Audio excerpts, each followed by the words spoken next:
scrutiny of the alleged references to Muhammad in the Bible as a prophet, they absolutely have no relation to the prophet of Muhammad, nor prophesy his coming. Mohammed is not mentioned in the Old Testament. Mohammed is not mentioned anywhere from Genesis to Revelation. Mohammed is God's true messenger. That's a joke.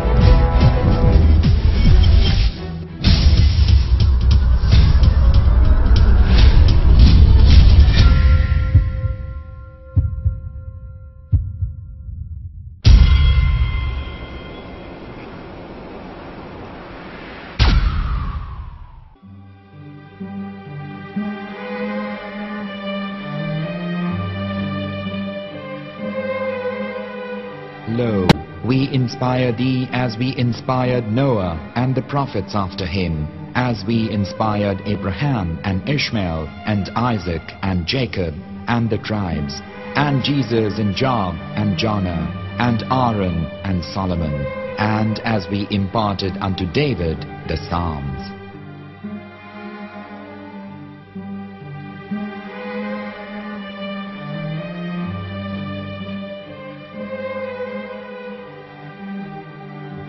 The verse we've just heard is from chapter 4 of the Quran.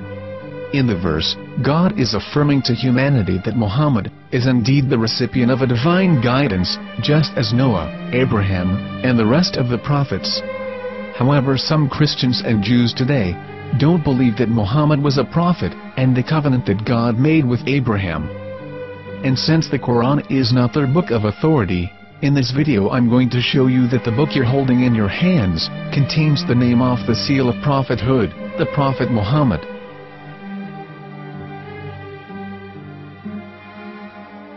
As known, the Old Testament was preserved in the Hebrew language. In the 5th chapter of the Shir HaShirim, which is one of the 5 Megillat or sacred scrolls that are part of the Hebrew Bible, or for short the Song of Solomon, as Christians know it today. That chapter is discussing someone. Jews will say it is discussing Solomon, while Christians will say it is discussing Jesus. Considering this is the Songs of Solomon, it would seem logical that it is discussing Solomon. The verses, describing this mystery man, have the narrator's speech conjugated in the feminine, meaning it is a woman who is describing this man. So it is possible that it is one of Solomon's wives discussing her husband Solomon.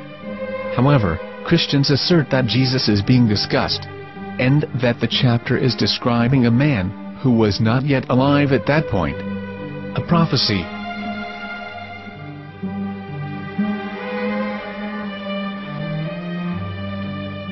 In reading the English translation of Song of Songs 5:16, it finishes the description by saying, "He is altogether lovely," but what most people don't know is that the name of that man was given in the original Megillat. Here is verse 16, and how it is written in ancient Hebrew, before introducing the vowels, in the 8th century. From the Hebrew Bible, on scripturetext.com. Here is the word in question.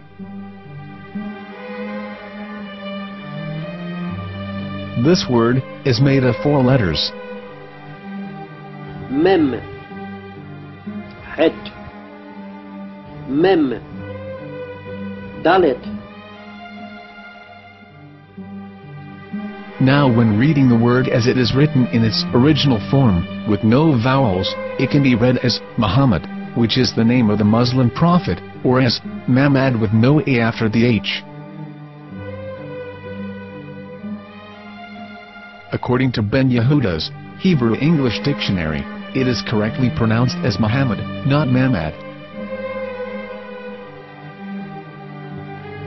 So how we're going to know for sure if it's pronounced as Muhammad, the Muslim prophet, or as Mamad, a random Hebrew word? The only way is to give the verse to a rabbi and say to him, "Please read." Here is the Song of Songs 5:16, and how it is read by a rabbi from a Hebrew Jewish site. Please notice, the im in Hebrew is a plural of respect. Hiko mamtakim vechullo mahamadim ze dodi vezer'i benot Yerushalayim. Hiko mamtakim וכולו מחמד, מחמד, מחמד, מחמד, מחמד, מחמדים. זה דודי וזרעי בנות ירושלים.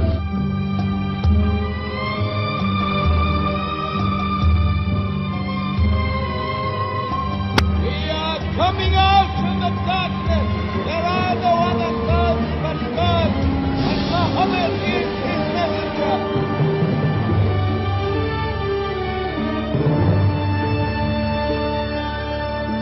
Let the world hear. חיכו ממתקים וכולו מחמדים.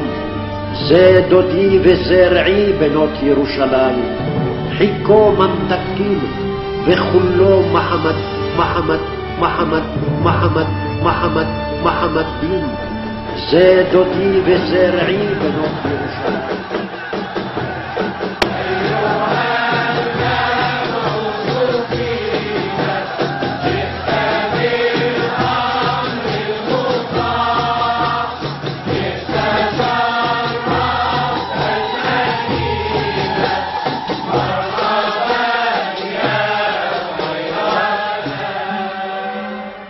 Here is the famous SDL translation tool, which includes a professional human translation as well as an online translation.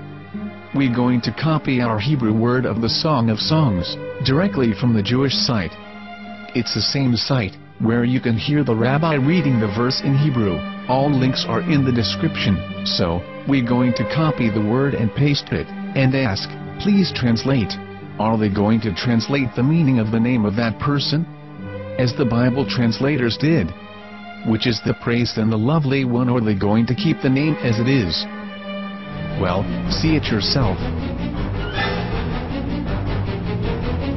Here is the World Lingo translator. The result is the same. It's Muhammad. You have no right.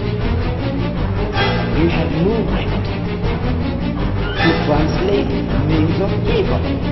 Anybody. Your name should be retained. Mr. Black is Mr. Black, though he's white. You have no right to translate names of people. But they have been doing that. Muhammad ibn, they translated as altogether lovely. But the word Muhammad in the Hebrew language, the word Muhammad in the Hebrew language.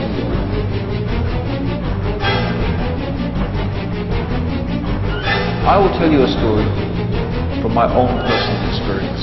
Years ago, I used to spend every Sunday afternoon in a place called Speaker's Corner. And in my years down there, I got to know a Jewish rabbi. He was a very nice man. He used to listen to me, and he was always very polite and talked about Islam in a very nice way. And one day during one of our conversations after some years, I thought that it was about time I should invite him to Islam. So I said to him, you know, my friend, we have been talking now for many years, and even you have admitted to me that Muhammad is a prophet. So why then do you not embrace Islam? He said to me, we Jews, we never change our religion. I said, but half of the rabbis of Medina became Muslim. He said, that is true, but still, we Jews never change our religion. I thought, what can I say to him? He looked at me and said, listen to me, my friend.